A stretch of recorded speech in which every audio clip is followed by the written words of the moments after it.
Hello, my name is Nathan Stuke, and this is Wisper University. And today we're going to be talking about WISPAmerica, and we're talking with our very own Gary Helmers from WISPA.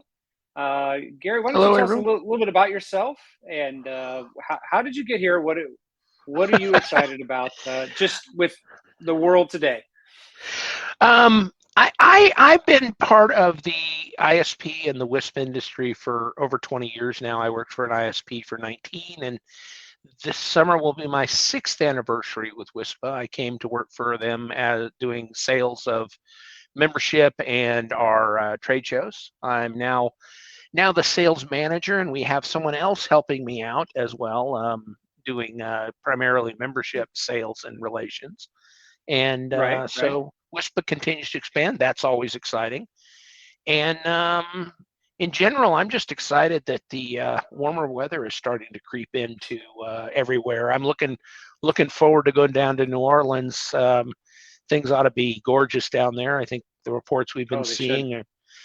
reports we've been seeing put the temperature in the 70s all week long.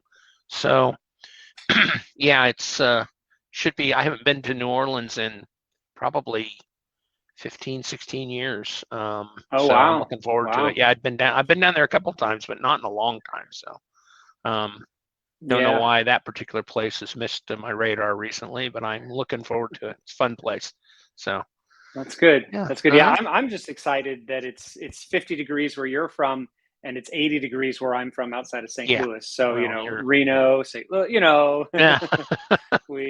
Ours we're having bounces record around. highs today. Yeah. Yeah. Ours bounces around a lot this time of year. We were in the 60s a couple of days ago. Now we're down in the low 50s, and you know, 2 weeks ago it was didn't get above freezing for a couple of days. So what are you going to do? Right, right, right. So you But not mentioned that not you work anything for an like I. St. Louis though. No, no, no. Hey, in St. Okay. Louis, if you don't like the weather, wait a minute, it'll Uh-huh. change. We say Right. that out We here in were, Nevada too. yep, we were at like 30 something today. So Yeah. yeah, Okay. this morning. Yeah. So So so you mentioned before we get into talking about the show and everything, if you have questions or comments, by all means, please post them in the comments section, and we'll get to those. But then also, Gary, you had mentioned that you worked at an ISP before coming to WISPA. So, what role did you play? What did you do there? quite a few different things. I actually came to work for some friends of mine started the business almost by accident in the early 90s. Started a small bank of dial-up modems, and it grew to being one of the larger ISPs in Reno by the late 90s. And they had started hiring people. And while Bruce was a brilliant technical guy, he was a networking guru. He was a programmer. Um, he wasn't an expert in human resources law, personnel law, all.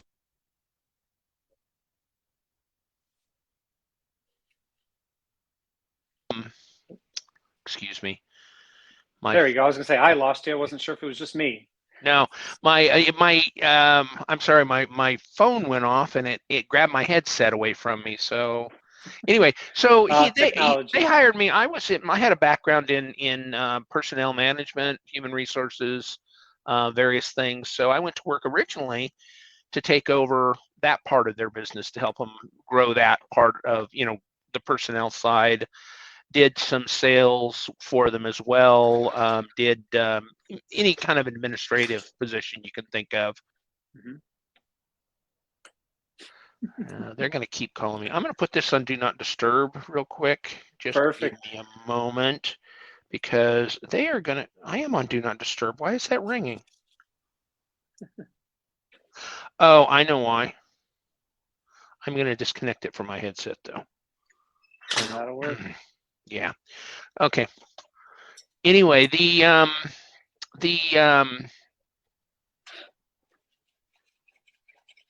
and along the way, as I said, I was there for 19 years.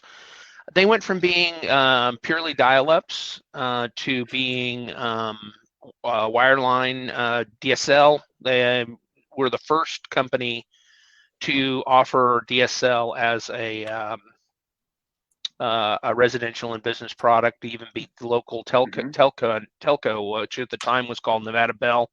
Eventually morphed back into AT&T. They were the ones that offered it, and we were reselling it. We had it out 6 months before they did. We were selling it before they got their sales stuff geared up. Yeah. That was cool. Right. Eventually got into wireless just about the same time I went to work for the company. We were able to secure rights to the 2 tallest hotels here in Reno as our 2 towers, which gave us quite a bit of reach, and eventually spread the network out to a couple of smaller towns here in northern Nevada. And a lot of that is still running today. Bruce left the company 4 years before I did. He sold it to another gentleman. I worked for him for about 4 years, and then I went to work for Wispa. So along the way, I really learned. I've done radio installs. I've done a little bit of network admin, but you would not want me as your network admin. I've done. I've been the admin for the VoIP servers that we ran. Our own VoIP servers. Offered our own VoIP product, and I was the admin for that for quite a while. So it went from just the administrative stuff to all kinds of technical things, as often happens in a small company. You learn a little bit of everything, and whatever job needs doing, you just kind of step in and do it. So yeah, absolutely. I think that's great. I appreciate so much that you know the struggles and you know what we have been through as operators, right? Yes. Having been an employee, been on the administrative side, and now you get to work with us, right? You get to work with us, help us grow the industry, and it's something really, really neat and special with that. So let's shift gears a little bit into the show. So we have WISPAmerica coming up here in 2 weeks. I can't believe it's 2 weeks. It's less than 2 weeks. The show starts. It starts 2 weeks from yesterday. Oh, well, 2 weeks from Monday. It's already Wednesday. You're right. Yeah, the Broadband Billions Boot Camp is 2 weeks from Monday. Last Monday. Yeah. So. Yeah, absolutely. So talk a little bit about that Monday. We've never really done for Wispapalooza. We do Master Mondays where we have these deep dive half-a-day sessions. We've never done this with WISPAmerica. So what are we doing? Similar concept. If you've been to a Master Monday, it's a similar concept, except it's a single topic, one track. Everybody's together. We are looking at we're taking a deep dive into a lot of the things surrounding the what they call it, the Infrastructure Investment and Jobs Act that passed last year in Washington. This is going to put about $65 billion into broadband development across the country. And they're doing this a little differently. The money is not going to be allocated at the federal level to like other funding programs have done. They're going to send the money out to the states, and the states are going to be in charge of then distributing it. California within California, Texas within Texas, and so on. So there's going to be a lot of moving parts for this, and we felt it was important. It's going to be very important that our members understand how this is going to work, how they can be involved in it, how they can benefit from this. Or I think the first session we're doing that day is called, what is it called? It's something about offense and defense. I found that as a great title, because not only do you have to make sure that you benefit from it, but defend yourself against other people who are going to be trying to benefit and overbuild and things like that. And there's things you need to know. So we're going to go, that's going to be all day Monday, the 14th, and it begins at 8:00. And we'll have a lunch included with that, and a reception at the end of the day. So some networking opportunities. We have a couple of vendor sponsors that have gotten involved that'll be there that you can talk with. They feel like they have something to offer in this line. So we have people. I have not seen a list of all the speakers yet, but in talking with some of our staff who are putting this together, they were able to get some people from a couple of the states that are going to be involved in putting programs together at the state level, and that's going to be invaluable to get a picture of that. So definitely take a look at that. If you have questions about it, you can call me. You can call anyone here at WISPA, but we'll be happy to talk about it and help you get set up and to attend it. So And it Yeah, is a standalone event. It's not, it wouldn't be included with your normal WISPAmerica right. full conference pass. It's an add-on event to that you would do on Monday. And it looks like we're going to have at least a couple of hundred people there, maybe more, but very popular idea right now. So. Yeah, absolutely. I think it's so great. I know sometimes people wonder, like, what's the tangible benefits of being a WISPA member, right? I mean, we go advocate for the industry, and even if I'm not a member, I still get to use 6 gigahertz when it becomes available. I still get to participate in CBRS. But I would go back to the work that WISPA started with CAF. That was the first federal auction where technology neutral was applied, and just because your name was AT&T and CenturyLink didn't mean you got the money. And WISPA was instrumental in getting that done. And we had several sessions about it at these different shows, but not everybody really attended, or they weren't quite sure what it was. And I think now that some of us have had success in that, and it's a reality, right? I still would stand up in front of everybody and say, I don't believe in subsidies. Let the capital markets do the capital markets. But me believing that doesn't mean they're not going to be there. Right. So we better understand how to do it, and we better understand exactly what's there and everything. So I know for like the BTOP, so I guess BTOP maybe was the first one, not CAF, but BTOP, we almost went through that whole application process until we realized we didn't want to do it. But then when we had to fight people off who were trying to win, we knew what all the steps were, right? So even if you're not interested in the subsidy money, that defensive part, how do I show that my area is served? How do I show that I'm meeting the criteria by the state? And this state is going to be different than that state, so I have to understand. And what representatives of the state do I need to get to know? And I think this whole Monday thing that we're going to do is going to be a great learning experience for all of our members. Well, and it extends throughout the whole program. I mean, some of the best education you can get on what's happening right now in the industry, both regulatory wise, funding wise, technology wise, it's all going to be there at WISPAmerica, and then again, even more expanded at WISPApalooza this fall. So we do even more stuff there. It's I am so blown away. I attended a couple of WISPApalooza shows when I worked for the ISP in back in the day, and I walked away from those shows just with tons of information that more than you can really hold in your head sometimes, but you have all the context. Your brain hurts. Your brain hurts, exactly. And one thing, and I hear it over and over again now that I work for WISPA, but it was true even back then for me. Some of the best learning, the best information we got, and the best, and people tell me this to this day, is the networking opportunities you get, the conversations over lunch, the conversations in the hallway, everybody in this industry has been through something that you are going to be struggling with, and your chance to talk to those people one-on-one and face-to-face in groups. I know one of the most popular events we do at our WISPA shows is the speed dating, which you have a lot of fun running, and that networking opportunity, getting to know people. You make those contacts and you have those conversations, and then you have those people to call later on and ask questions of. And it's not just the presenters, it's not just the vendors, it's everybody there that can help you. So. Yeah, absolutely. And I'm sure you feel the same way I do. And people may say we're biased, but I think we have the two best conferences out of all conferences that are out there, right? They're for our members. They're to help them be educated on things. And you're absolutely right. There's not a single problem you're facing that somebody else hasn't either faced it already and solved it, or is facing it themselves. So I think it's a great thing. So we always try to do things a little different. Each show we tweak a little bit. We say, hey, just because it was successful last time, we try to do new things. What are some of the new things that you see coming that you're excited about that we've implemented? We've added a few elements to this WISPAmerica show that we see using heavily going forward. One.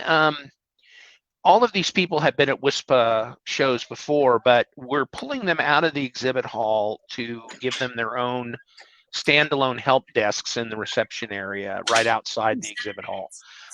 We're the people that are going to be there this year at these help desks. One is Aaron. So Obviously, if you're in the internet Okay. business in any way, shape, or form, you're going to deal with Aaron, and you probably have questions, or you may have questions. Aaron will have a couple of representatives there manning a help desk throughout the show, and you can just walk up and either schedule time with them, or you can go just walk up and ask them questions. If you have trouble tickets open with them, they can help you look into those and all of that. The other desk will be for our insurance partners. This is Unitel and Altitude insurance companies. Unitel handles business insurance and has been a big partner of WISPs and Wispa for a number of years. Altitude came in a couple of years ago, offering health benefits and some other. They have some other products now that they're offering a lot the employee-related type benefits. So. Yeah, they'll be there to answer questions, to help you out. If you have questions about insurance, if you have questions about things they can help you with and their programs, they're going to be there. And they'll be outside the exhibit hall. So those desks will be accessible all throughout the day at That's nice. WISPAmerica. Yeah, instead of we this idea grew out of a couple of conversations, and the idea was a lot of the conversations that go on about these need to be a little more private than you can get in the middle of an exhibit hall, especially one of our exhibit halls. They get pretty busy. So that's why we're putting these guys outside the hall, and they're going to be there to help out. And we'll probably do that in shows going forward. Another completely new thing we're doing this year, we've always had a setup with whoever our photographer is at our Wispa shows, and in the last couple of shows, it's been a woman named Cheryl Watson. Cheryl is an outstanding photographer. We've always had her bring a setup to do headshots for our board members, for our staff, for the websites and this and that, and she does wonderful work. We're going to extend this offer to our members. If you want to get a professional level headshot done for your business card, for your website, for whatever, we'll have there'll be instructions in this at the show, but we'll have time set up for you to visit with Cheryl and have her do a headshot, a series of headshots for you, and when you'll get those after the show sent to you. That's awesome.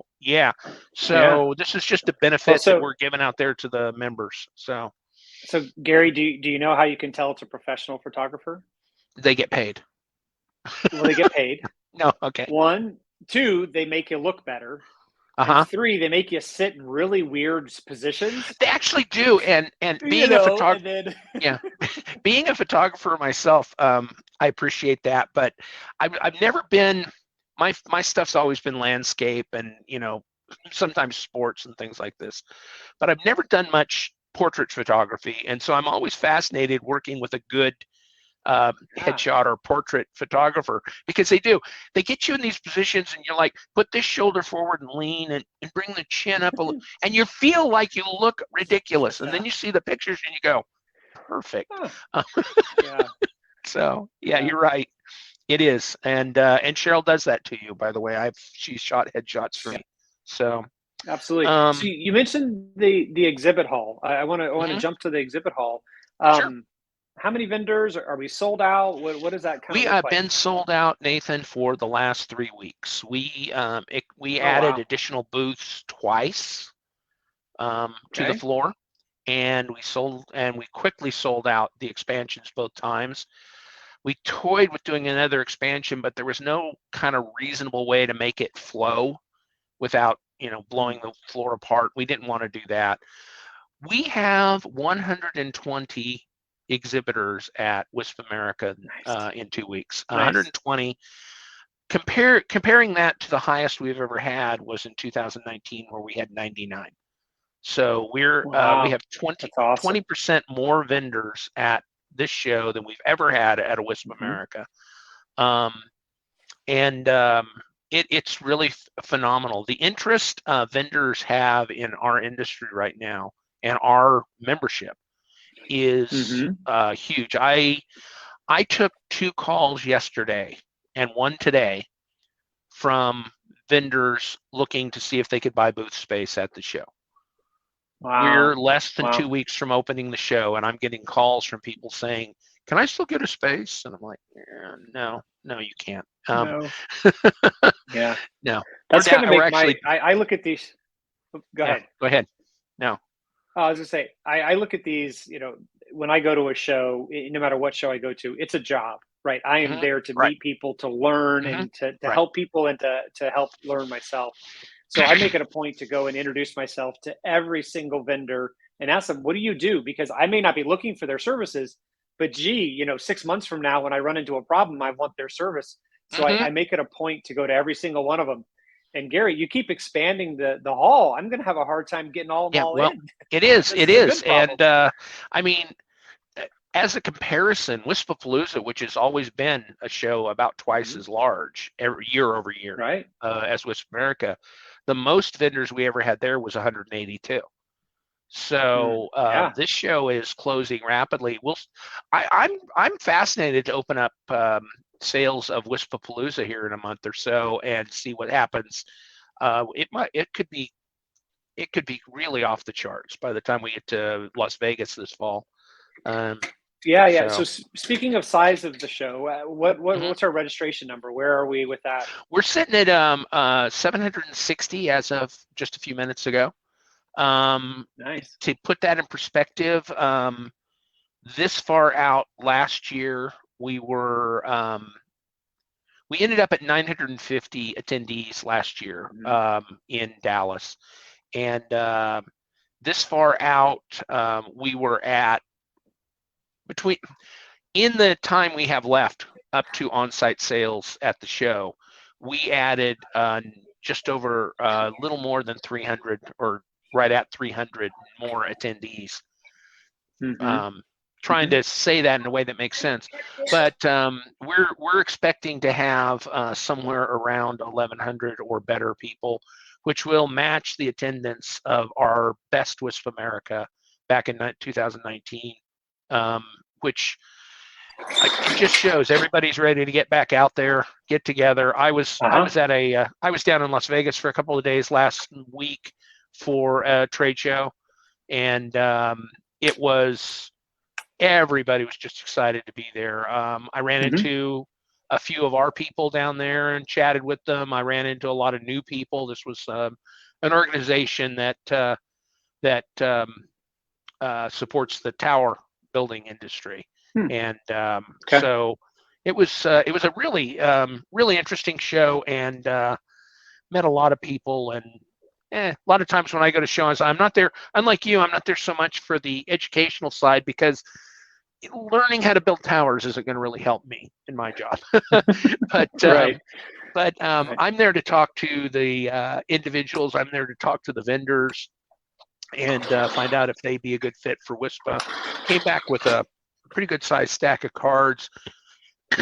And also, I'd like to say a quick thank you to the members we have out there, Mhm. because I talked to at least 4 vendors, brand new, never met them before, who said, "Oh yeah, I've heard of you guys. Several of my customers are WISPA members, and they keep telling me I need to go to your show." Ah, So nice. keep that up when you're working with these vendors. Feel free to give them my name and phone number, email address. It's Mhm. all on the website. Um, yeah, this is how we continue to grow the participation in our trade shows. It's how we bring in vendors that can help our members out. So yeah. Right. Mm-hmm. Absolutely. Absolutely. Well, cool. Well, shifting gears a little bit to talk about the Mm-hmm. sessions, Mm-hmm. we have 55 sessions, a whole bunch of them vendor centric, and then we have everything from HR to marketing. We have Mm-hmm. things called like helium in your network, right? What in the world is helium? And it's IoT and it's blockchain, and there's all kinds of things that we are advocating. And I say we, the agenda committee and WISPA, are saying, hey, these are things you need to know. And we take some of those from pain points that we know everybody has. And then some of them we're pushing the envelope saying, we should probably help our members learn about this. They don't even know they need to learn about it, but we should help them learn about Mm-hmm. it. Yeah. So I think it's great with 55 different sessions. Now, you've been a speaker for us before, right? You spoke at one of our shows. I did. I actually got a chance. We did in 2020. We could not do a full Wispapalooza show, and we did a smaller conference, which was great. But I got to speak on our new website, which was new at the time. We just rolled it out that year, and explain the various functions of it, how you did things on it, and all of that. So yeah, I was a panel of one. It was just me, so had my PowerPoint you presentation. did a great job. Yeah. And by the way, that for anybody that's looking for it, that was recorded, and you can find it in the archives of our shows. That entire show, I believe, was recorded and stored online, so you can WISPA members can take a look at that. Absolutely. And we try to pick our speakers from our operators and from our members, right? It's, a lot of shows. I was just speaking at a conference this morning in St. Louis, and it was actually a very, very good conference. But you had to have a sponsor of that session, and then the sponsor got to pick the speakers, and they did a very good job of making it not a sales pitch, right? So that's what we've always tried to do. And a lot of times our vendors are like, hey, we want to get in and we think we need to have this session. It's like, wait a minute, that session just sells what you're doing. I think it's great, but why don't we talk about the subject as a whole? And then if people are amazed with your knowledge, they'll come buy from you. And I think we've been able to get that across to a lot of our vendors, because now they do more educational sessions when they pay for their spot to have one, like the Animal Farm sessions. Animal Farm, it's more educational than just a sales pitch, right? Or vendor sessions. And we encourage that with when I'm talking to vendors about these. I had a brand new vendor who's going to be doing one of the animal farms at WISPAmerica yesterday sent me an email and said, "Can you give me some guidance on what I'm supposed to do with this?" They're asking those questions, and so yeah, and that was what I was stressing. I says, well, it's obviously a marketing opportunity. I mean, you paid a fairly good amount of money to do that as a vendor, and you're just putting yourself out there as an educator is going to get your brand recognized. And with animal farms especially, we require that they keep them on a more technical basis as opposed to the vendor spotlights at Wispapalooza. Right. And if we had more time, we could go into the history of why that is. But the name Animal Farm, at this point, the name Animal Farm confuses a lot of people, but it's a fun story and how it came about. So. Yes. Yeah, absolutely. Trying to keep the tradition going. And I think, we have 8 Animal Farm sessions of our 55. So the last thing I want to do is have any listeners say, oh, it's just going to be all these, sales pitch. No, we have 55 with only 8 of them sponsored by vendors, and the rest of them we have fiber sessions. We have advanced technical, marketing, finance, everything you need to know to run your business and run it more successfully. Our agenda committee, I'll put in a plug for that. They do a great job at all of our shows of getting a nice blend of educational opportunities in the breakout sessions. I don't have tons of experience with the breakout sessions at other shows, but I think ours get attended very well especially by anybody who's ever been at one of our shows before, because they know there's value in every one of those sessions. The biggest problem is often there's 5 sessions going on, but I want to see 3 of them. Now what do I do? So. So the official response to that is bring more than one people. person. Yeah. And go to the next show. Right. Exactly. That's what I tell people all the time. Bring more people, and then and then you can share information. Yeah. So kind of wrapping up the show, one of the things that always has amazed me about all these statistics, I've helped run, I think we're up to like 18 shows now, 2 a year and everything, and I love doing it. I'm always amazed that almost 50% of our attendees at every given show have never been to a show before. Right, they're a brand new employee, or it's crazy to me. What are some of your tips? I'm a new person. I've never been to one of the shows. I'm drinking from a fire hose. The very first thing I always tell people is look that agenda over from top to bottom and decide the things. And you may not go to the ones you pick out. You may get there and you'll talk to somebody, or you'll go to a session on the first day and they'll recommend this session that you might want to do on the third day. So you may change it, but have an idea what you want to attend, what you want to be there and be a part of. It is overwhelming to stand in front of an agenda board in the hallway when the sessions are going to start in 5 minutes, and you've got to decide just from the top. Or you're looking through your mobile app, and as you're running down the hallway. So that's overwhelming, and it doesn't go away. It's always that way at all trade shows. You learn to plan ahead. The other thing is bring comfortable shoes. A former colleague of mine recommended bringing 2 different pair of comfortable walking shoes. She said after a couple of days, even comfortable shoes start to chafe in certain spots. You can change them out to a different pair, and then you start chafing somewhere else. So but yeah, this setup, you're going to be doing we're going to be closer together in this setup than we have in most shows. But still walking to the hotels and back and walking, you're going to walk a lot. You're probably not a problem getting your step count in for the week. Trust me, that's easy to do. That's easy to do at the trade shows. The other thing is bring lots of business cards.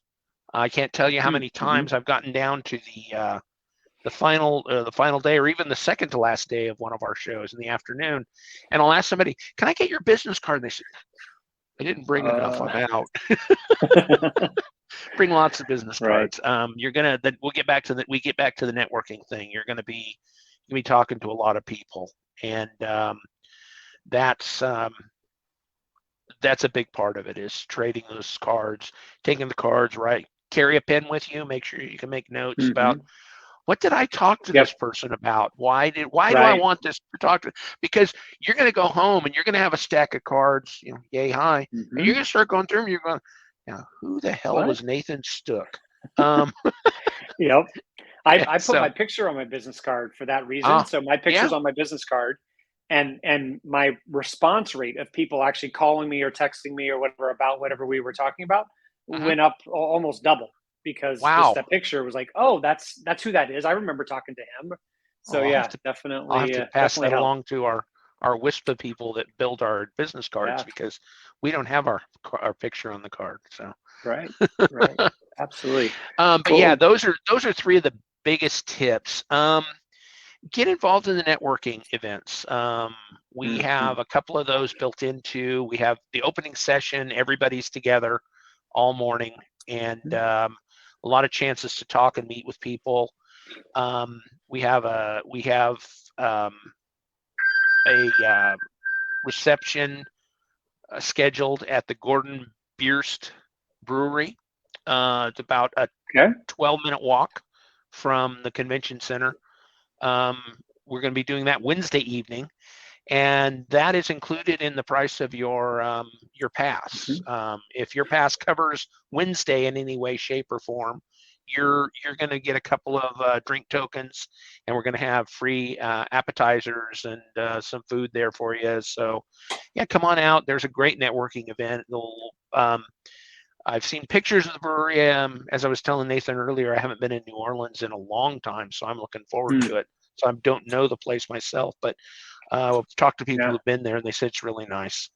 But attend those mixer opportunities and talk to people. Just strike up conversations. You will be amazed at the people you meet. If it's your first time at a trade show, or even just at our trade shows, but if it's your first time ever at a trade show, that's my biggest thing, is talk to people. Talk to people on the exhibit hall floor. Go out and talk to those vendors. Nathan's advice there was excellent. Find out what they all do. One of the fascinating things about my job, Nathan, is I get to talk to these vendors. They'll call up and say, "Hey, I've heard about Wisper," or I'll call them, or I'll meet them at a trade show.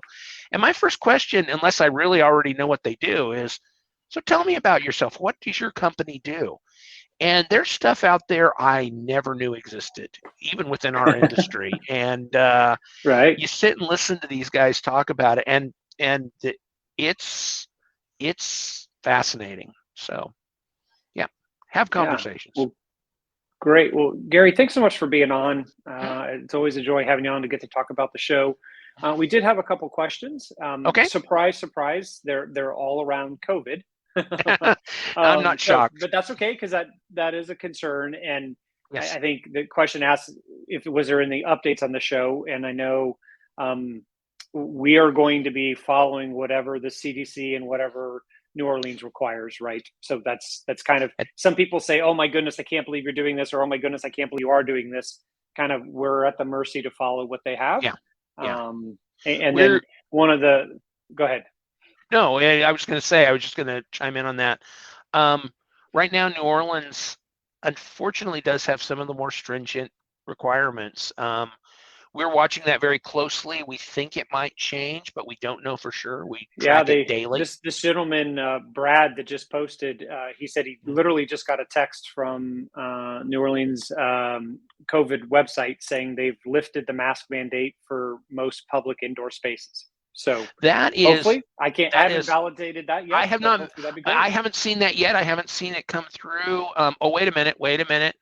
Somebody just posted a hooray in our event chat. Hot off the press, right? Hot off the press. There it is. Official word from the city of New Orleans. This is from our event coordinators. Official word from the city of New Orleans. Mask mandate will drop tomorrow, 6 a.m. for most indoor public places. This includes the convention center. So we still, as of right now, we still have either a proof of vaccination or a negative COVID test. We will be offering the opportunity to do COVID tests on site. We have that at the convention center. There will be a fee for that. I believe it's $60. And oh, that's not bad at all. No, the place right across the street, somebody set up a business to do COVID testing right across the street from the convention center. Good location. Wow. They do rapid tests. They charge $125. So so 60 is a pretty good deal. And yeah, hopefully even that may or may not get modified between now and the show, but as of right now, New Orleans is dropping their mask mandate. So hooray. I think that's good news. I mean, wear masks if you're comfortable in them. Absolutely. And we'll I mean, I go back and forth on that myself sometimes. It depends a lot on the situation I'm in. If it's really a lot of real tight close quarters, like theatrical performance when I'm in the audience, you're sitting shoulder to shoulder with people. Not quite so much at a trade show. There's room for some social distancing there. So. Sure. Yeah, I think that's one thing that we've learned, with this whole COVID thing, is if you feel more comfortable wearing a mask, you should wear a mask, right? That's totally fine. Nobody frowns on that. Whereas before, it was only Asian people that wore masks that you saw in the news, and now a lot of people do, and it's totally fine. And there's nothing wrong with it if that's what you choose to be able to do. So. No, that's great. That's great. Well, thanks so much, Gary. I don't know if we have any other questions. I don't see any up there. I think we answered the most important one, which was COVID mandates and what we're going to be able to do. So. I think the timing on getting that news was exceptional. So. Yeah, that's right. Perfect timing. Well, thanks everybody for joining us. And remember, we have a Facebook page and we also have a YouTube page for Wisper University. And I hope to see everyone in New Orleans in less than 2 weeks, as Gary said at the beginning. It's crazy to think it's only you're 2 weeks away, me again. You're scaring me again. Yeah. So much left to do. Work. Well, thanks for tuning in. Gary, thanks for being part of the show. Okay, everybody. Thank you. Thank you for having me, Nathan.